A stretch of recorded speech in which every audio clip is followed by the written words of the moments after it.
आणि आता बातमी नशिबाच्या खेळाची। काल निवडणुकांचे निकाल हाती येत असतानाच गिरगावमधील एका निकालानं सगळ्यांचं लक्ष वेधून घेतलं। गिरगावमध्ये 2 उमेदवारांना समसमान मतं पडल्यानं शेवटी फैसला ईश्वर चिठ्ठीतून करण्यात आला। नेमकं काय झालं पाहू।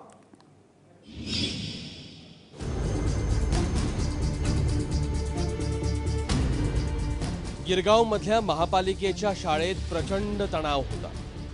काय करणार? एक मतदारसंघ क्रमांक 220, उमेदवार 2 आणि मतं समसमान। भाजपचे अतुल शहा यांना 5946 आणि शिवसेनेचे सुरेंद्र बागलकर यांनाही 5946 मतं। अनेक फेऱ्या झाल्या, फेर मतमोजणीही झाली, तरीही दोघांना समसमान मतं।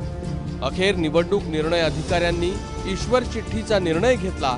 दोघांच्या नावाने चिठ्ठ्या तयार केल्या आणि एका डब्यात टाकल्या। तिकडे मंचाखाली दोन्ही उमेदवारांना मॉरल सपोर्ट देण्यासाठी दोन्ही पक्षाच्या नेत्यांची फौज।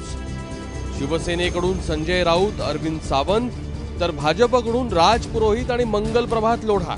सगळ्यांच्या चेहऱ्यावर टेन्शन टेन्शन आणि टेन्शन।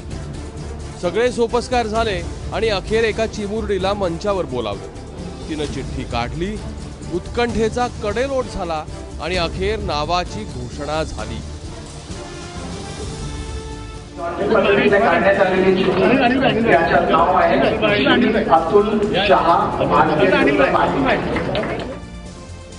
अतुल शहा यांचं नाव घोषित होता जल्लोष सुरू झाला।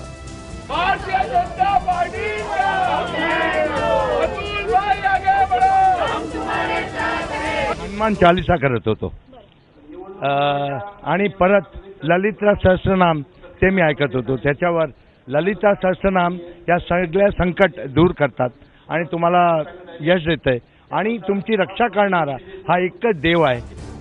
एकीकडे भाजपच्या गोटात जल्लोष, तर विजयानं हुलकावणी दिलेल्या शिवसेनेनं कच खाल्ली होती।